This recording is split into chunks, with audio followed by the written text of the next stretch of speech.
Welcome to the Spendwise Moms channel, your homemaking resource hub. This short 10-minute declutter video is on underclothing. I keep all of my underclothing in one drawer, but lately it has overflowed into a part of another drawer. Because of this, I realized that I needed to take a few minutes and organize it so it would all fit in one drawer again. When organizing, the first thing to do is to take everything out of the drawer or shelf or space where you keep it. Next, focus on one category like pajamas or underwear, etc. This way you can finish the job in the 10 minutes that you have. As you start going through your clothing items, take out anything that is stained, ratty, or doesn't fit anymore. You can use those later as rags or just toss them.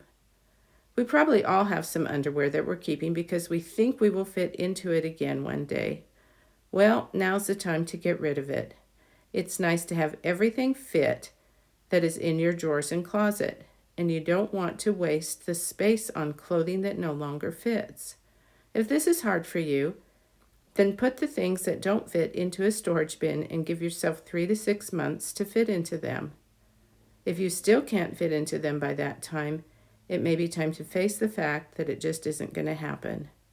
Next, figure out just how many items of underclothing you want to have in your drawer. Replace any to equal the amount that you feel is good for you. Use this same process for each type of underclothing that you have. Remember to start the timer when you begin and see how far you can get in 10 minutes. I bet you can do it. Thanks for watching the Spendwise Moms channel. Please subscribe for more videos like this.